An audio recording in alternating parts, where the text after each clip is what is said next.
محترم سامعین، اللہ رب العزت نے جو ایمان ہمیں دیا ہے وہ بہت بڑی چیز ہے، بڑی نعمت ہے۔ ایمان کے بغیر زندگی گزارنا یہ زندگی گزارنا نہیں ہے بلکہ گنوانا ہے، زندگی کو گنوانا ہے۔ زندگی تو چوپائے بھی گنوا دیتے ہیں، دیگر مخلوقات بھی اپنی زندگی کو یوں ہی گنوا دیتی ہے۔ اصل ہے زندگی کو قانون الہی کے مطابق گزار دینا۔ اصل ہے جس رب نے یہ زندگی عطا کی ہے اسی کی بتائی ہوئی ہدایات میں اس زندگی کو لگا دینا۔ ایسی ہی زندگی دراصل زندگی ہے، ورنہ تو صبح زندگی ہے تو شام موت ہے۔ جو بھی انسان اس دنیا میں آتا ہے وہ چاہے کتنی ہی زندگی گزارے،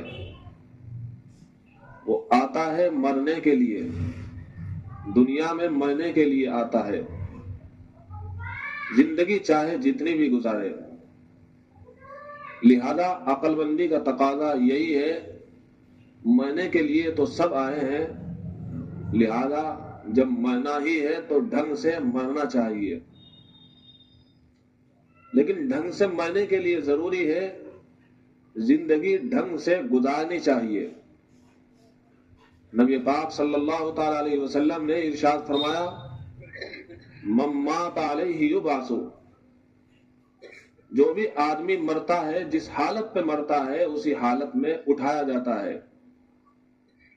اسی لیے کہا گیا ہے وَاعْبُدْ رَبَّكَ حَتَّى يَأْتِيَكَ الْيَقِينُ، بندگی اللہ کی جو کرنی ہے وہ مرتے دم تک کرنی ہے، ہر حال میں کرنی ہے، خوشی میں کہ غمی میں، تنگ دستی میں کہ امیری میں، ہر حال میں اللہ کی بندگی کرنی ہے۔ اور یہ بندگی جب کی جاتی ہے اور تقاضا ربانی اور منشاء ربانی کے مطابق اپنی زندگی گزاری جاتی ہے تو دنیا میں بھی بشارت، آخرت میں بھی بشارت۔ قرآن میں رب تعالیٰ نے فرمایا، جن لوگوں نے یوں کہا ہمارا رب اللہ ہے پھر اسی پر جمے رہے تو ان پر فرشتے اترتے ہیں اور ان کو خوشخبری یہ سناتے ہیں، لا تخافوا ولا تحزنوا، تمہیں ڈرنے کی، گھبرانے کی ضرورت نہیں ہے، بلکہ تمہیں جنت کی بشارت دی جا رہی ہے، اس لیے کہ تم سے جنت کا وعدہ کیا گیا۔ اور اللہ کی شان یہ ہے، ان اللہ لا یخلف المیعاد، وہ وعدہ خلافی نہیں کرتا ہے۔ ایمان کے مطابق جب زندگی گزاری ہے تو جنت کی بشارت تو مل کر رہے گی اور دنیا میں ہی بشارت ملے گی۔ وَأَبْشِرُوا بِالْجَنَّةِ الَّتِي كُنْتُمْ تُوعَدُونَ، یہی نہیں بلکہ کہیں گے ہم تمہارے دوست ہیں، تمہارے مددگار ہیں، دنیا میں بھی اور آخرت میں بھی، اور تمہیں وہ سب کچھ ملے گا جو تمہارا دل چاہے گا، اور تمہارے لیے ہر وہ چیز تیار کی گئی ہے جن کا تم سے وعدہ کیا گیا۔ ایمان لاؤ گے، ایمان کے مطابق زندگی گزارو گے، قرآن کی محبت دل میں بساؤ گے، اس کے مطابق زندگی گزارو گے تو تمہیں جنت ملے گی۔ ایسی جنت ہوگی، ایسی جنت ہوگی جس کے نیچے نہر جاری ہوگی، وہاں منہ مانگی چیز ملے گی، جو دل میں چیزیں آئے گی، دل چاہے گا وہ تمام تر چیزیں ملے گی۔ تو یہ وعدہ ایسا ہی نہیں کیا گیا، یہ وعدہ کہنے والا کون ہے؟ اللہ، اور اللہ کی شان یہ ہے کہ وہ وعدہ خلافی نہیں کرتا ہے، تو فرشتے بشارت دے گے۔ انسان جس وقت مر رہا ہوگا اس وقت وہ خوشی خوشی مر جائے گا، جھومتا ہوا مر جائے گا، اس لیے کہ اس کو بشارت سنائی جا رہی ہے۔ تو دوستوں اور بزرگوں، اس آیت کریمہ کو ہم اپنے سامنے رکھیں کہ موت کے وقت اتنی اچھی خوشخبری سنائی جا رہی ہے ایمان والوں کو جنہوں نے ایمانی تقاضوں پر عمل کیا اور اس کے مطابق اپنی زندگی گزاری۔ تو ہم اپنی زندگی کو سامنے رکھتے ہوئے ذرا تصور کی دنیا میں جائیں اور سوچیں کہ ہم پر بھی موت طاری ہوگی۔ اس وقت اگر ہمیں یہ بشارت دے دی گئی تو ہماری خوشی کا کیا ٹھکانہ ہوگا۔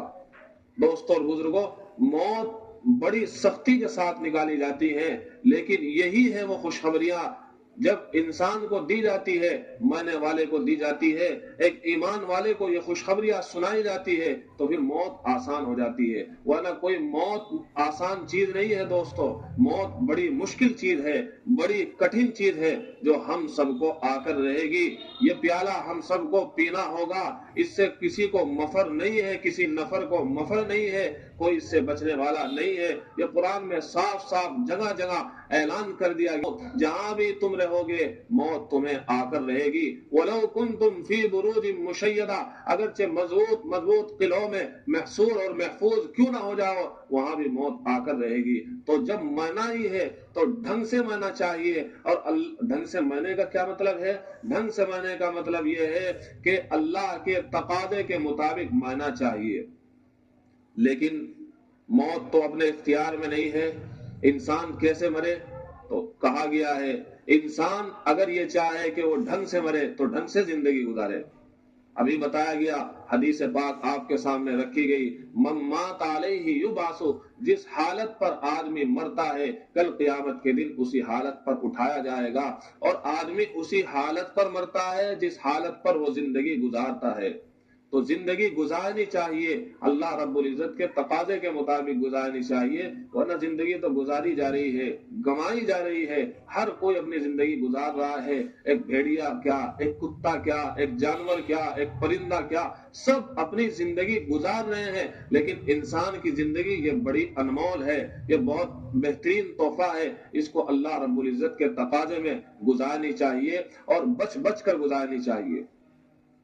انسان کو جگہ جگہ پر بھیڑیے ملیں گے، جگہ جگہ پر اس کو ڈسنے والے سانپ ملیں گے۔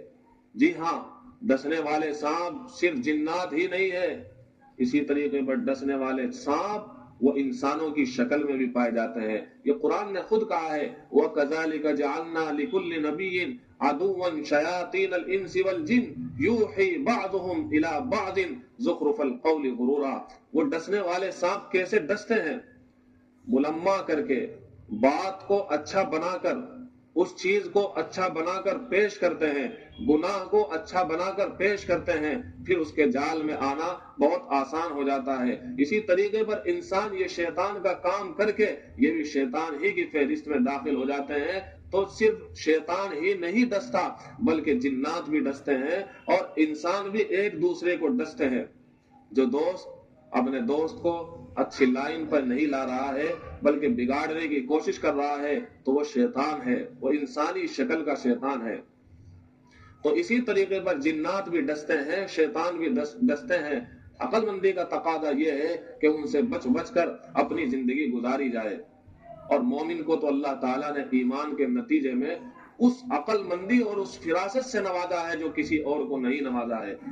اسی لیے تو نبی پاک صلی اللہ تعالیٰ علیہ وسلم نے ارشاد فرمایا المؤمن لا يخدع ولا يخدع، مومن نہ تو کسی کو دھوکہ دیتا ہے اور نہ کسی کے دھوکے میں آتا ہے۔ مومن کی شان یہی ہے، مومن نہ تو کسی کو دھوکہ دیتا ہے اور نہ کسی کے دھوکے میں آتا ہے۔ مومن کی شان یہی ہے، وہ کسی کو دھوکہ نہیں دے گا، اسی طریقے سے وہ دھوکے میں بھی نہیں آئے گا، نہ شیطان کے دھوکے میں آئے گا اور نہ انسان کے دھوکے میں آئے گا، وہ کسی کے دھوکے میں آنے والا نہیں ہے۔ اس لیے کہ ایمان کا تقاضا یہی ہے کہ وہ کسی کے دھوکے میں نہ تو آئے اور نہ کسی کو دھوکہ دے۔ آج کل بڑے بڑے ذرائع ابلاغ پیدا ہو گئے ہیں انٹرنیٹ کی صورت میں، اور نہ جانے کون کون سی صورت میں نئے نئے ڈسنے والے۔ یہ ایک کتاب کا نام ہے انٹرنیٹ کے ڈسے ہوئے۔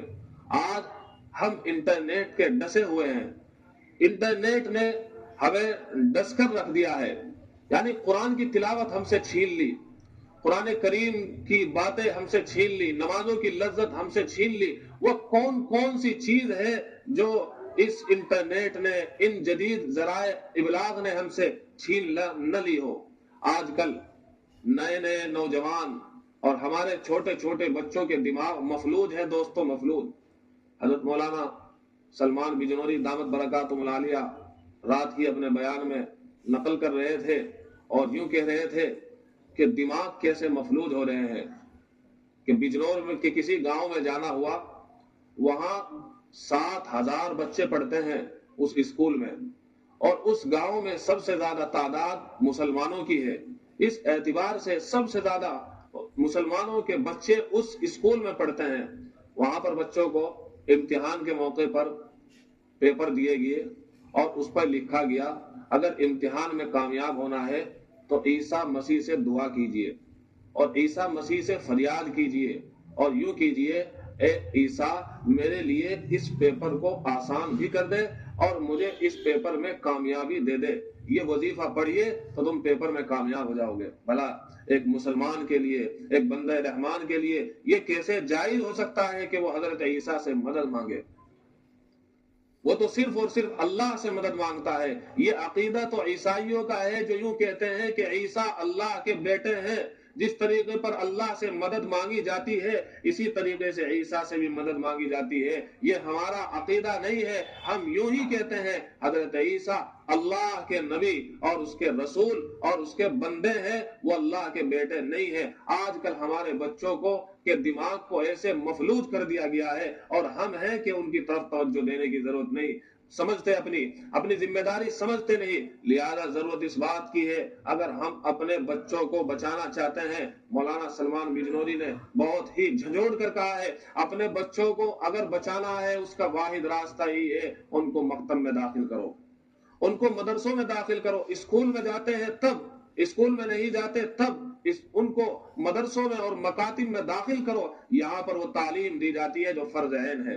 یاد رکھیے ان چیزوں کا سیکھنا بھی فرض عین ہے جو چیزیں ہمارے لیے فرض کا درجہ رکھتی ہے۔ نماز کا پڑھنا فرض ہے، نماز میں قرآن کریم کا کم از کم اتنا اچھے طریقے سے پڑھ لینا بھی فرض عین ہے کہ ہماری نماز صحیح ہو سکے۔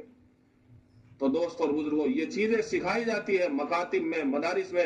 ہمیں ضرورت اس بات کی ہے ہم اپنے بچوں کو جہاں اسکول میں چھوڑ رہے ہیں، کالجوں میں چھوڑ رہے ہیں، تو وہیں پر اپنے بچوں کو مکاتب کا بھی راستہ دکھائیے، کم از کم وہ بھٹکے گے نہیں، وہ سمجھ جائے گے نہیں یہ راستہ غلط ہے، صحیح راستہ وہ ہے جو ہمارے مکاتب اور مدارس میں ہمیں دیا گیا ہے۔ اللہ تعالی ہم سب کو سمجھنے کی توفیق عطا